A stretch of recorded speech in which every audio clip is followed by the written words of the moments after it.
Mulane aku nek ditakoni wong sakmene akeh iki sing paling angel mlebu swarga nomor siji sing jabatane paling dhuwur. Bawa sing pundake bintang loro.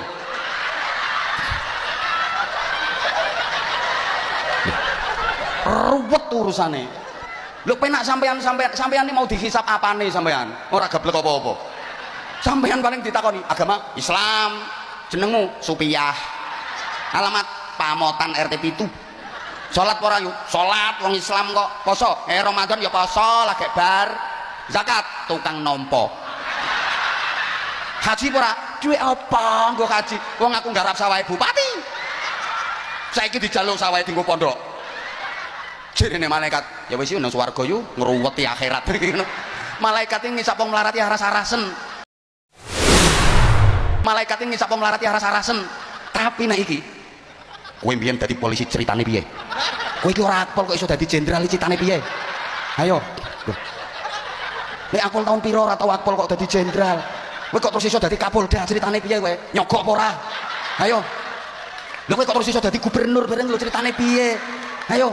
Ruwet iki sape. Jumlah rondo sak Jawa Tengah piro ditakokno. Angel iki mlebune swarga. Nah supaya gampang gandul kiai, gandul Habib. Mulane nek petuk kiai mbek Habib nyangoni. Supaya gelem diganduli.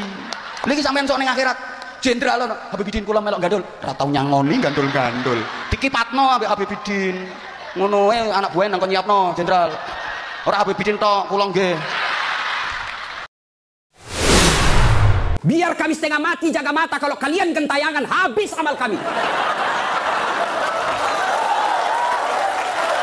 Ya, saya kalau mau pergi mengajar di kampus, saya ngaji dulu beberapa ayat, sholat duha dulu 2 rakaat, baru 1 kilometer saya naik mobil hancur amalku.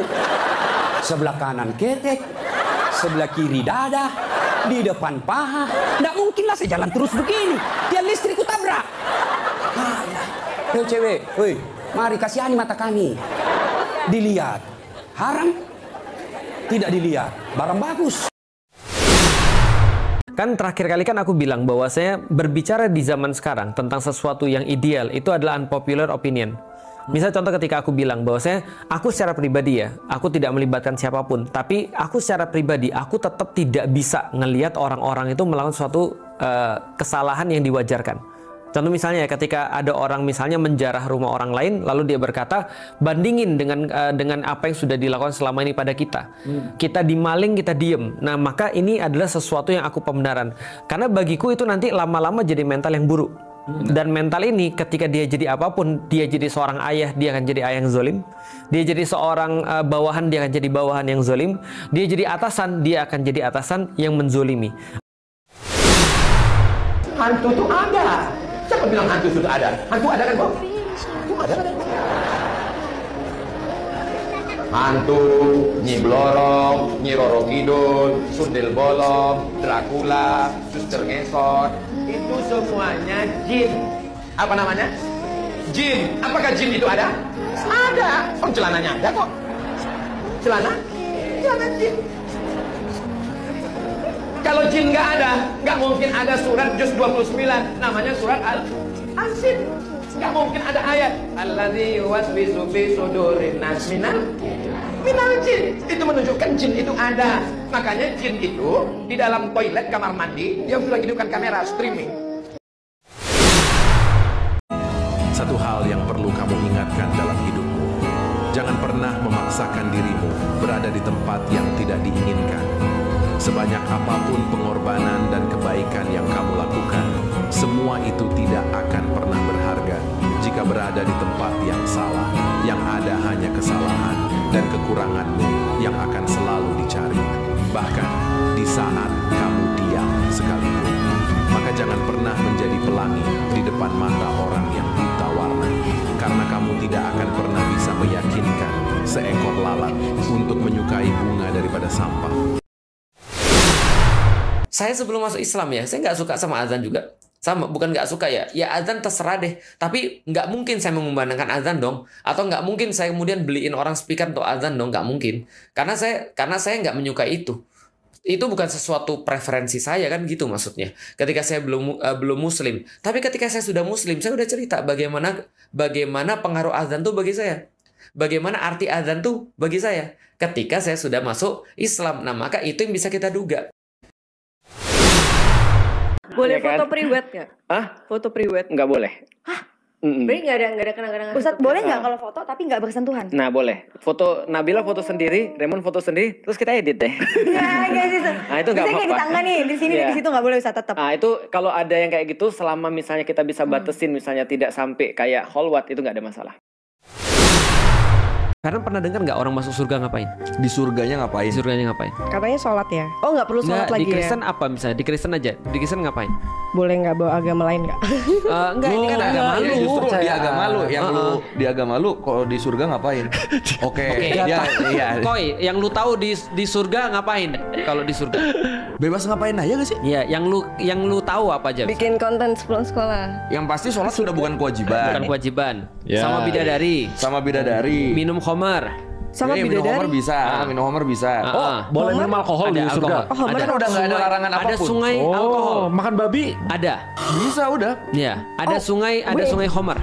Makan babi di surga boleh. Bisa kalau lu mau. Bisa kalau Iya lu kan minta. kontradiktif banget gak sih? Kan udah goal, udah selesai. Udah selesai. Tesnya, ujiannya udah selesai. Udah tinggal menikmati hasil. Selangkah kaki bapak sudah masuk surga. Karena tahajud, karena tarawih, karena sholat subuh berjamaah, karena khatam Quran, karena rajin bersedekah, membantu pesantren Nurul Azhar. Tapi selangkah juga kaki itu masuk neraka karena tidak menjaga anak perempuan. Banyak sekarang orang dikasih pinggan piring bagus-bagus, makan dia di daun.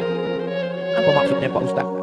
Akad nikah, acara yang sakral, meneteskan air mata haru seorang ayah, anak yang kubesarkan dengan tetes peluh keringat air mata. Mestinya dia berkata, kunikahkan engkau dengan buah hatiku, belayan jiwaku, bagian diriku, anak yang kubesarkan.